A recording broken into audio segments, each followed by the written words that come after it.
personality traits of you is assessed through the second one, that is whether will you be able to do the job.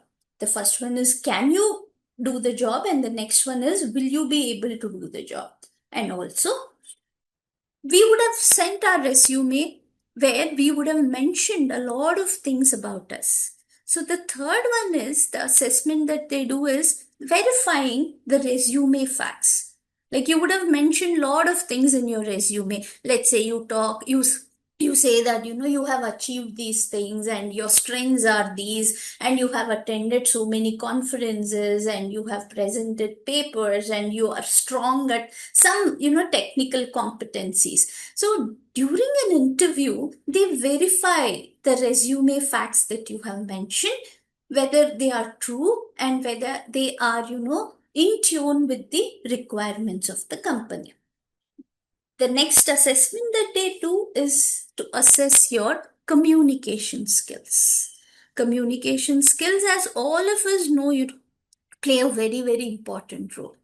So maybe the candidate is very good, he has a lot of knowledge, but if you're unable to express something, then it's a big a negative thing on your part. So therefore your communication skills, how good you are in communicating, how good you are in expressing your thoughts, so all this would be assessed again, the main purpose of the interview. And finally, allowing both parties to exchange information and also establish a rapport. So, on one hand, the interviewer tries to assess whether the candidates can do, will do, and what are the resume things that he has written, whether those are apt and whether they are true, and also what is his communication skills, your body language, etc. On the other hand, that is, as a candidate or an interviewee, when you talk to the interviewer or when you answer the questions that he has asked, you would understand what is expected out of you, what are the challenges that you would face in this job role, and whether they are in tune with what you are looking for. So, the purpose of an interview is both from the interviewer side and also from the interviewee side. Let's move on to the next to see the different types of interviews. All interviews are not the same, or all the job requirements will not be the same. There are different types of interviews. We have what is called as a behavioral interview, situational interview, technical interviews, and many others. But I have chosen a few which are very important, so that the candidates would be able to understand what type of question is being asked, how I need to answer. Is this a question where they are checking my behavioral skills, or is this a question where I need to answer based on whether it is a situational based interview. So that is the reason the candidates who are going for an interview should know what type of interviews are there and how they need to answer based on what is being asked. So, what exactly is a behavioral interview? So, behavioral interview tries to assess your past behavior to predict your future performance. So, what are exactly they are looking for is your conflict resolution skills, your leadership skills, your adaptability, and also your problem solving skills. We'll see in detail about that. And also, what is a situational interview? So, in a situational interview, it's more of a hypothetical type. So they ask you questions, where you need to imagine or put yourself in that position. Maybe that has happened to you, or even that such circumstances has never happened to you. But how would you resolve if something were to happen? So such type of interviews are called as situational interviews. So what do they evaluate? They evaluate your problem solving skills and also your decision making skills. And the next, as all of you know, is your technical interview. So there they check your expertise, your analytical abilities, your specialized knowledge. Usually this is what is suitable for IT or engineering students. Let's see in detail about what a behavioral interview questions look like. So under behavioral interview, I have given few examples and I've also given what they fall under. For example, tell me about a time you had a conflict with a coworker. So this is a question which tests about your conflict resolution. Or they may ask a question like, describe a time when your team was undergoing a change and how you adapted. So are you a team player, or how, what is your adaptability and how well you can gel along with your team members. So these type of questions are the ones which come under conflict and teamwork. Likewise, you can see the other questions like problem solving and failure. Tell me a time you failed. Most of the candidates, what they do is they don't own the failure. That is wrong. So no man or a woman is perfect. So you have to learn to own the failures also. So don't tell them that I've never been a failure. So tell them about the time that you failed. So you own the failure, and just don't stop with that. You tell them what did you do to overcome that. So every one of us is bound to have failure in life, but you just cannot relax with your failure. You have to bounce back. So that you have to show them that even though I had a failure in my life, I have bounced back. I have used this strategy and I have emerged as a person who's successful. That will definitely impress when you go to an interview.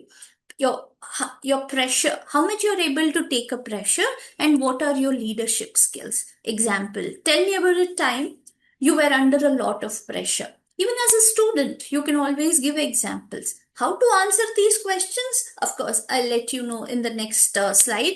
What is the strategy that we need to use? So that we'll see a little later. Another question, describe a time you took a leadership role. Let's say a leadership role. Even let's say when you're playing cricket and you were the captain of the team, you can always explain to them, that experiences that you have had in the past would be the best answer to give. So leadership doesn't mean that you need to be a class monitor or a leader in the school. Even as a cricket team, you were the captain of the team, and what were the challenges you faced, and what was the strategy you have used, and how did you get over the problem that you came across. And the next one is adaptability and initiative. So some problem, whether you were just visualizing a problem, or whether you were the person who took initiative. If you have taken any initiative, how did you solve that? So these are few examples of behavioral interview questions. So always, many times we tell the students to use the STAR method. STAR method is very, very important for the students all through your interview. Not only that, you have to use the STAR method for behavioral interviews. Even the first basic question any interviewer will ask is, tell me about yourself. So even when you're answering the question, tell me about yourself, you have to use the STAR methodology. Now, what exactly is this STAR?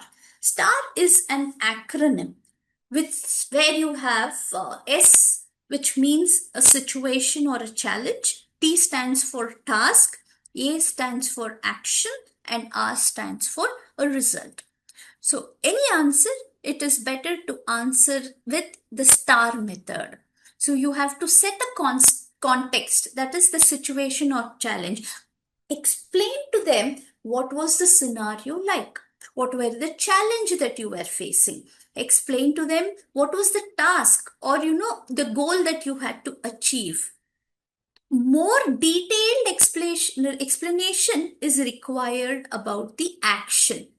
Tell them what was the strategy that you followed. This you have to explain at length.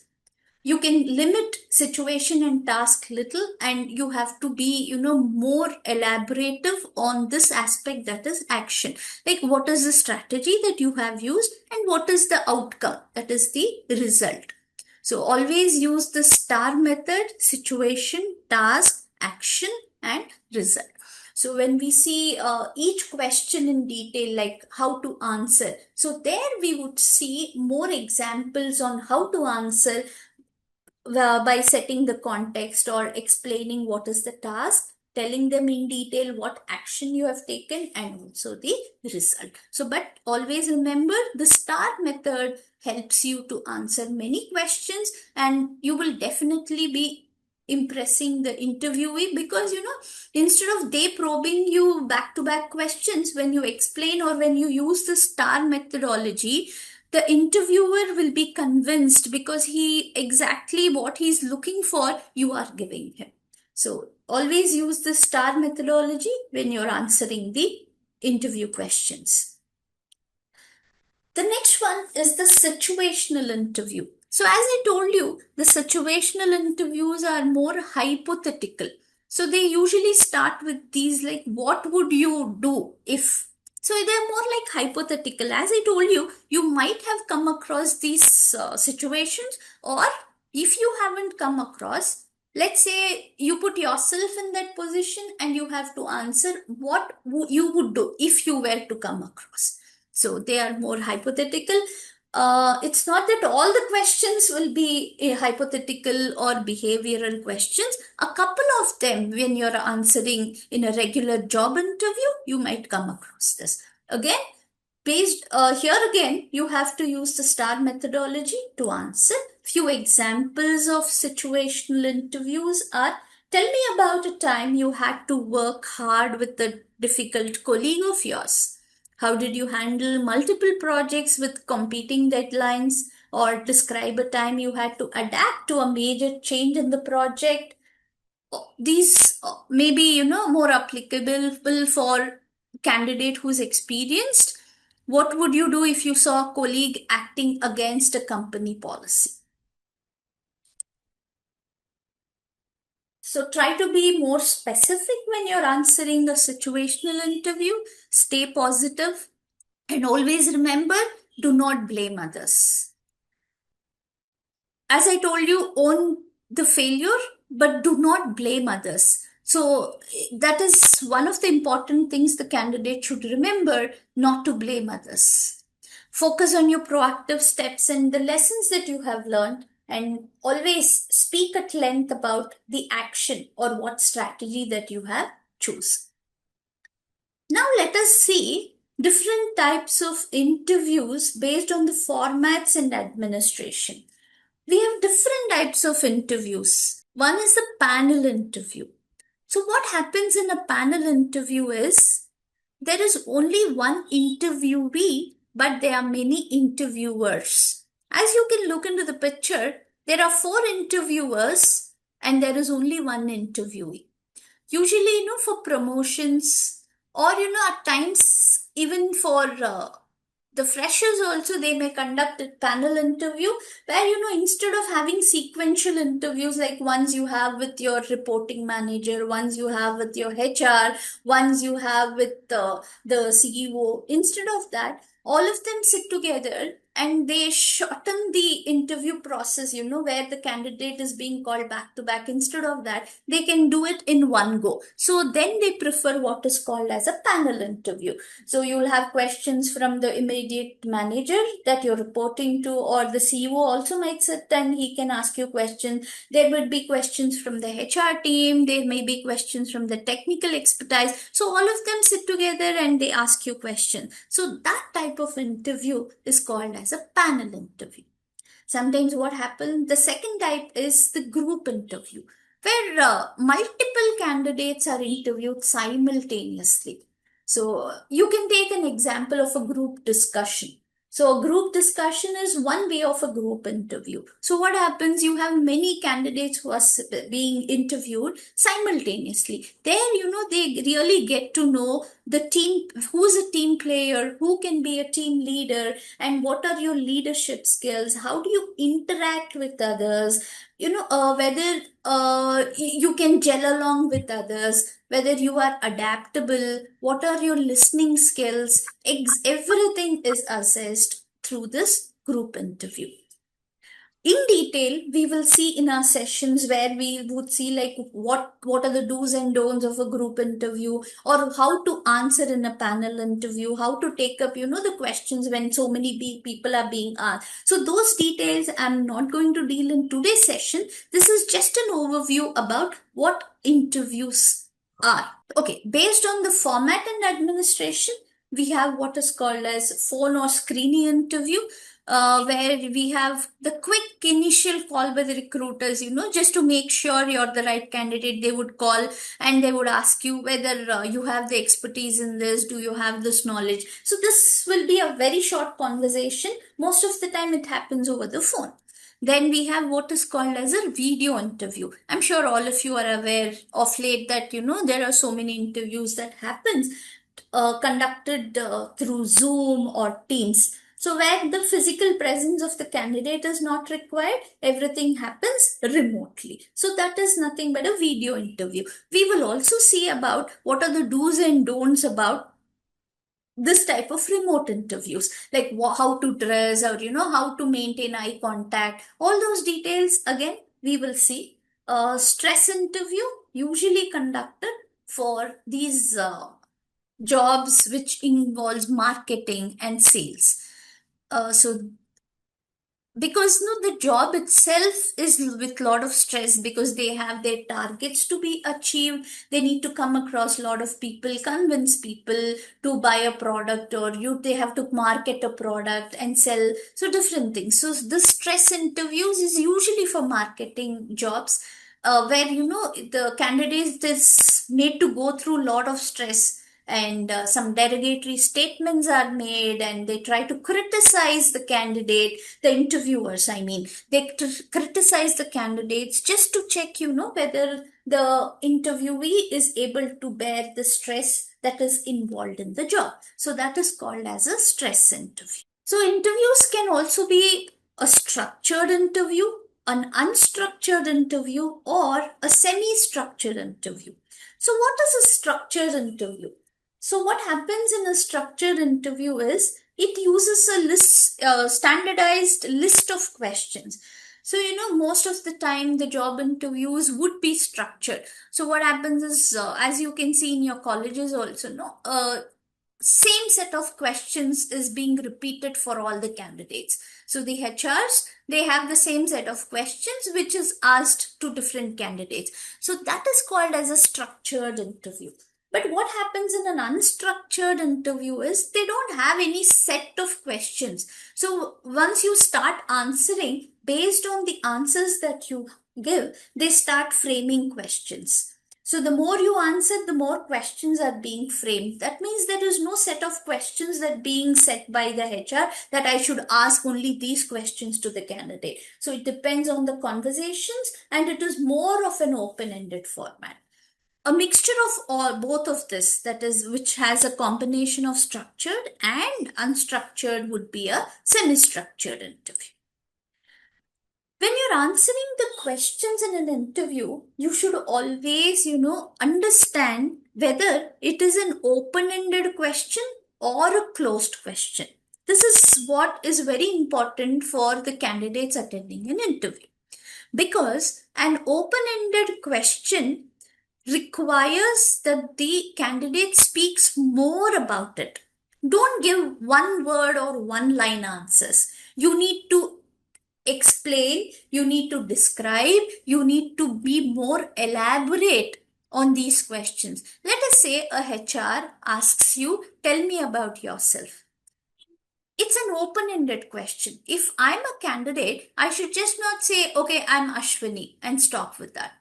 I should always, give an elaborate answer to describe who I am, what are my interests, what are my strengths, how am I suitable for this job, etc. So, this you should understand before you answer any question in an interview. Let us see what is a closed question. A closed question is a question where you have a very limited scope to answer. For example, if the interviewer were to ask you, when did you complete your graduation? Obviously, you will not give one paragraph answer. All that the interviewer is expecting is the year that you completed your graduation. Let's say you say 2025. You don't have to explain anything more to the interviewer for a closed question. So, be very specific for a closed question, but, speak broadly on the topic when it is an open ended question. Always try to distinguish when an interviewer asks you the question, listen, try to understand, try to judge whether it is an open ended question or a closed question. And then, you can structure your answer and answer. Don't give more explanation to a closed question, or don't give, precise answer for open ended question. You should do it the other way around. Again, we have probing questions and also what is called as a hypothetical question. Probing questions, again, when you like, if a candidate fails to understand whether it's an open-ended question or a closed question and he gives the wrong answers. Let's say if it's an open-ended question, but a candidate, just gives one word or one sentence answers, then the HR tries to probe more into it. Or if you have answered something, if he wants more and more details about it, then he will start this probing questions where you have to explain more. For example, you just told me that one of your strength is adaptability. Can you give me an example for that? Now that becomes a probing question. So instead of that, when I'm explaining my strengths in tell me about yourself, if I would have used the STAR method.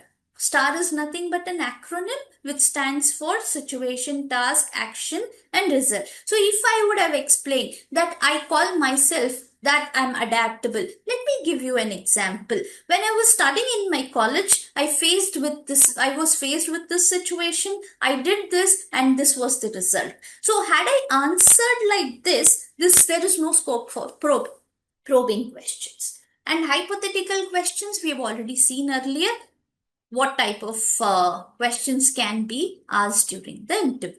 So far, we have seen what is an interview, what is the purpose of an interview, what are the different formats an interview can be conducted, and we also have seen what type of questions or what category they fall and how they need to be answered. The next one is dealing with the interview anxiety. Interview is just not a cakewalk for all of us. No matter, how much of preparation you do, but a small level of anxiety is there to be with this interview. So this anxiety and fear will be there, but you can ease that with your best preparation. So the only solution to reduce this anxiety or the fear that everybody has for an interview is preparation. So the more you prepare will reduce your anxiety. I always tell my students, let us assume that you are being interviewed by somebody who's studying in class 8 or class 9.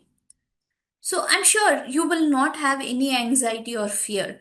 You have the anxiety or fear just because you think that the person who's interviewing you knows more about you, and what if you are unable to answer them, or what if you are unable to give exact answers what they are looking for. So this can be reduced when you go with lot of preparation. So once you are prepared for the interview, your confidence levels are boosted.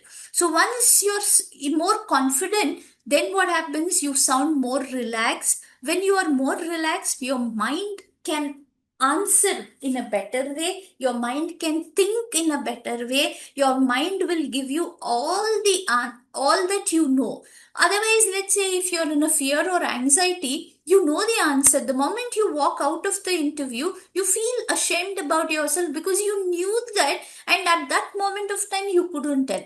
All this happens only because of anxiety and fear. So we always tell the students, be prepared.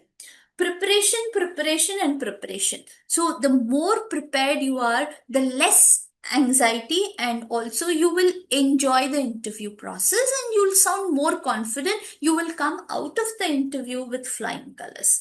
So always prepare for the interview. Interview should not happen, just okay, I went and I gave an interview. It should never be like that. It should always be with proper preparation. So, what are the things that are required to prepare for an interview? So, let's see what should be done before the interview. So, before the interview, try to review your resume. So be prepared to discuss. So what would you mention in your resume? Your achievements, your skills, your if you have any work experience, about your project details, all about yourself. Remember, a resume is nothing but all about yourself. And in a resume, it should always be tailor made. So, what do you understand by a tailor made resume? You cannot have one resume and apply for all the jobs because each job has its own requirements. In the same way, you should try to modify your resume to suit the requirements of the job. So when you look at the JD or the job description, you would know what skills the company is exactly looking for. What are the personality traits that it is required for that job role. So immediately your career objective, your strengths, or the subject knowledge that you have, all this should be tailor made to the requirements. So they are looking for somebody with as a good team player. So when you're explaining your strengths, you should say that I'm a good team player. So that gives an impression to the HR that you align with the requirements of the company. So always make sure your resume is tailor made to the requirements of the job. Don't put everything that what you are good at. Put everything what the company is looking for. So when you can tailor make your resume, half of your work is done. So you should always remember to tailor make your resume and review your resume. Don't assume that okay, resume is made by me, so I know. So just before when you're preparing for a particular job interview, go through your resume and anticipate what type of questions the interviewer can shoot at me, how I need to answer, what examples I need to give, or where I need to elaborate. So you are the director of your interview. So you should give, or you should, try to give the interest that you're good at these things, which makes the interviewer to ask you those questions where you explain to them, convince them. So that you should be able to make during the interview. So try to review your resume. Again, go through what you have mentioned in your resume, substantiate with proper examples, substantiate with what you can answer if you were being asked a question on that. Prepare your material. Always have, create a portfolio with copies of your resume. Many a times, what happens? Let's say a panel interview is being conducted. When a panel interview is being conducted, what happens? You go with one copy of a resume and you see that, there are 4 or 5 interviewers sitting there. So if they ask you for more copies of your resume, you can't tell them that I don't have. So it is always better to go with a copy of more copies of your resume. You should always have a notepad, a pen, a list of references, and all the certifications, that substantiate your project work, the synopsis, everything. So it's better to create a portfolio, and your portfolio should have everything, a picture of a photo of yours in case they ask. So everything that is required should be prepared. Research the company and role. This is very, very important. Most of the candidates, when they go to the interview, they fail in this part. That is, they don't go with the preparation to answer because they wouldn't have done any research on the company and the role. So that is a big no. You should always remember to review the company's website and understand what they are looking for. So when you go to the interview and if he asks you what are the products that we deal with, or how many branches do we have, what do you know about our company, what interests you in our company, if you fail to answer them, then it becomes difficult. So that is why you should review the company's website. You should know in and out about the company. What is the mission of the company? What are the products they deal with? And whether the company was in recent news, what is the share price of, what has been the growth of the company in the last 5 years? Or, what is the culture of the company? What are their goals? So, a research about the company and role is very, very crucial to the candidate who's attending the interview. Practice with the star method. As I told you, when you review your resume, always try to use the star method many a times in the answers that you give during the interview, because that would always give an elaborate answer, would always help the HR to understand that, okay, what the candidate is, whether he is suitable, not suitable, etc. And the next one is prepare questions to ask. So you should have, when the HR asks, do you have any questions to us? Don't just say that I don't have any questions to ask. So that is a strict no again, because you should show the interest that you have by asking them some 4 or 5 questions, which shows that, okay, you're really interested for the role that you're applying for. If you just say thank you, that shows that you're not interested. Had you been interested, you would definitely have some queries, like what was the team size, or where would I see myself in 6 months, if I've recruited here, what is the promotion like? So many questions. Again, that again is very challenging. You shouldn't be asking some stupid questions when you go to the interview. So you should have sensible, thoughtful questions. We have a list of questions that a candidate can ask during the interview. So practice, very important. So practice answering these interview questions with a family member. So we have a set of frequently asked questions. So you can rehearse them. But again, when you rehearse, don't make it look obvious that you are, you have by-hearted the answers, you're coming and telling the same thing. So instead of that, practice answering questions with a family member or a friend, or you can practice in front of the mirror. You can record your interview and see what improvements are required. As I told you, print extra resumes, confirm the interview address and travel directions, because you're not supposed to go late. It's always better to go a little early and get customized with the place.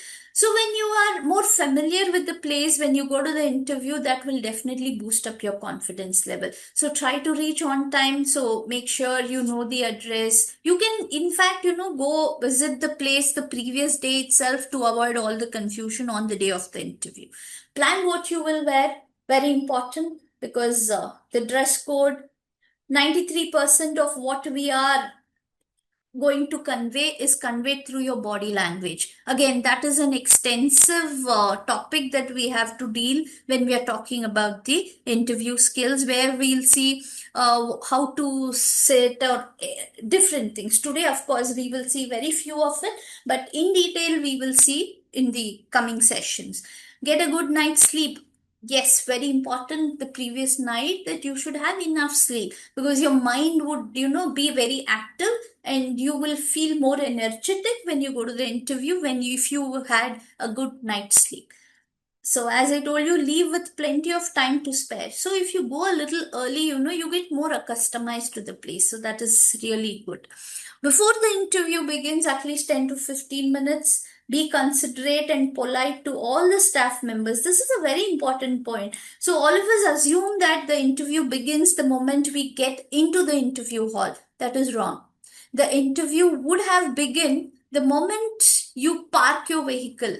So the way you have parked your vehicle, the way you greet the employees there, the security guard, you're waiting at the reception. What is your behavior like when you're conversing with the people who have come there for the interview?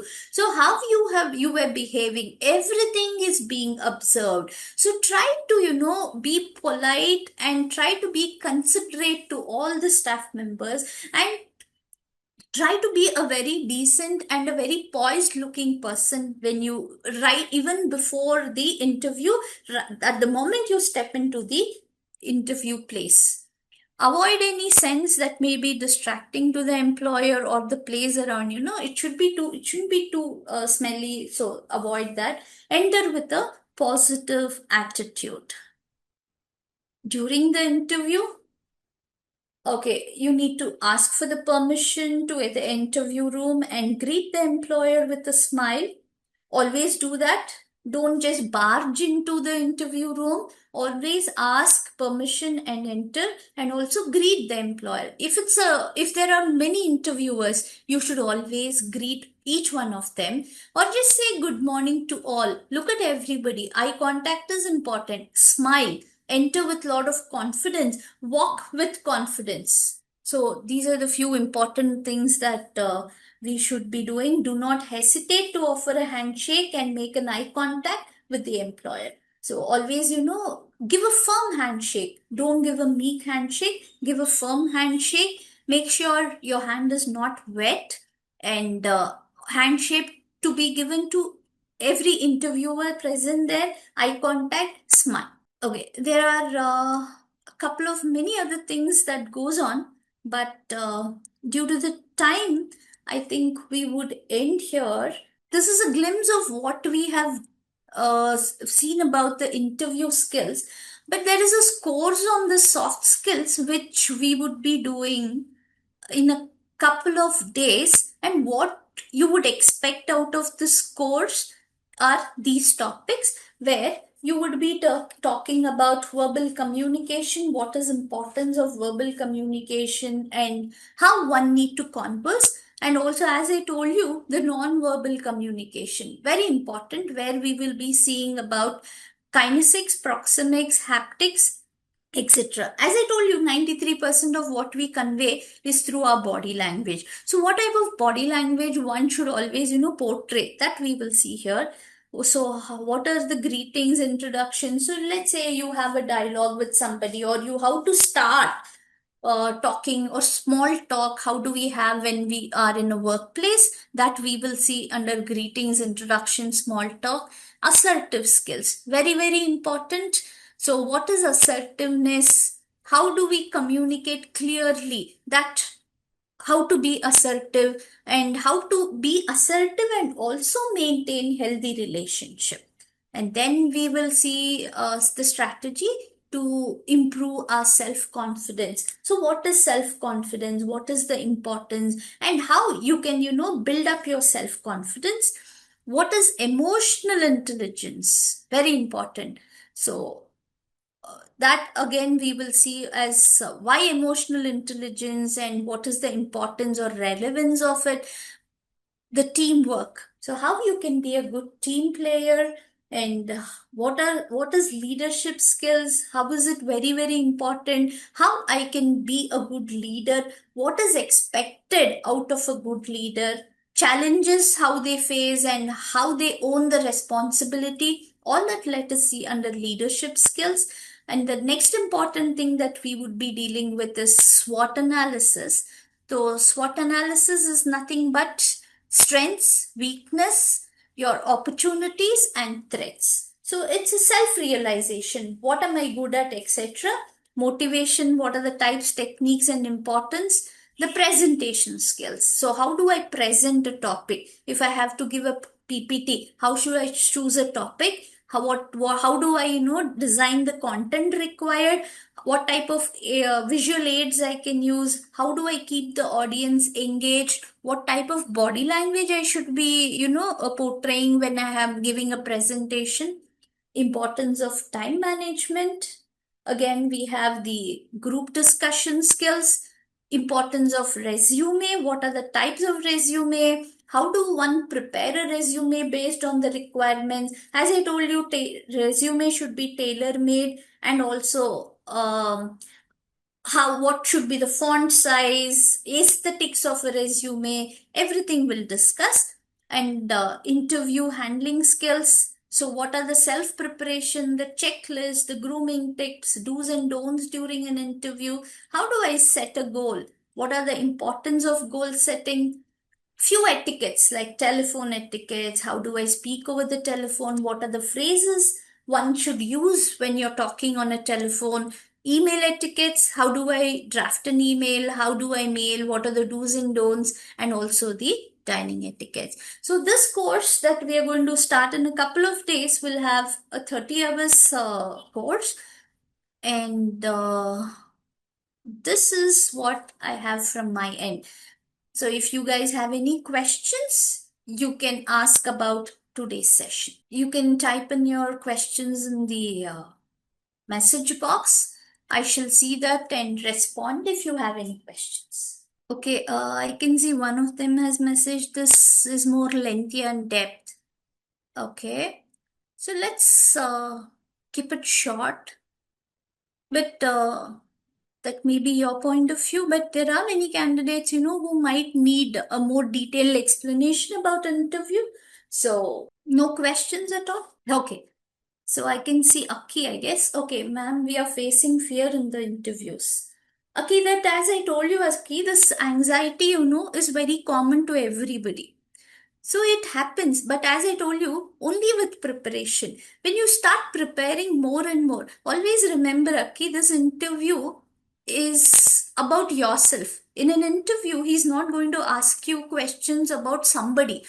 The questions are all about yourself. So who can answer better about you? It is only you. But the why we feel more fear is because when you are unprepared only you have that fear and anxiety. But when you start preparing and when you're confident and if you know what questions are being asked, let us say you have an exam and I give you the set of questions that are being asked asked in the exam.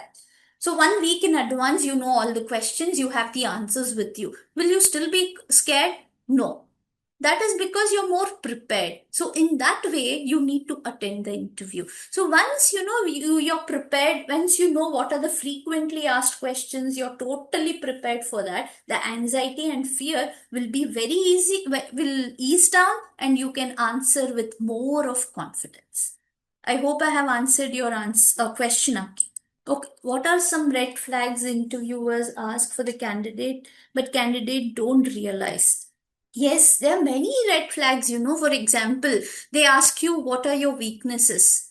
The candidates, so ignorant they are, they tell that I cannot get along with people. That is a strict no, because when you are in a team and you say that you cannot get along with people, I get very angry. Let us say if you were an interviewer, and will you take a person who gets angry? I recruit you and you are in my team. For each and everything you get angry. So obviously, that will what affect the performance of the entire team. So there are many such red flags which the interviewee should not be answering. That we will discuss when we are looking more in detail about the interviews. Okay, what are the main topics that we prepare for interview purpose? Interview, what question asking, we don't know how to prepare. Okay, because because of this time gap, I was not able to show you the PPT where I had the important questions. Let us see what are the frequently asked interview questions. As you can see, these are the frequently asked interview questions. Of course, there are many, but for today, I just thought I will just show you what are the important questions. Each question, if we have to discuss, it will take some time. This is a glimpse of what you're seeing, as you can see that. Okay. One of you have messaged that I'm poor in English language, but how can I handle in interviews? Minimum English, if you know, that is more than enough. The fear of this communication is more among few students. The company doesn't expect English lecturers or English professors to be there. If you're able to communicate in simple language, that is more than enough. So don't think that because of your communication skills, that shouldn't be the fear that you should have. Any job that you're working for requires minimum communication skills. They don't need an expertise in English language. Always remember that. So knowing English language would be an advantage, but not for all the companies.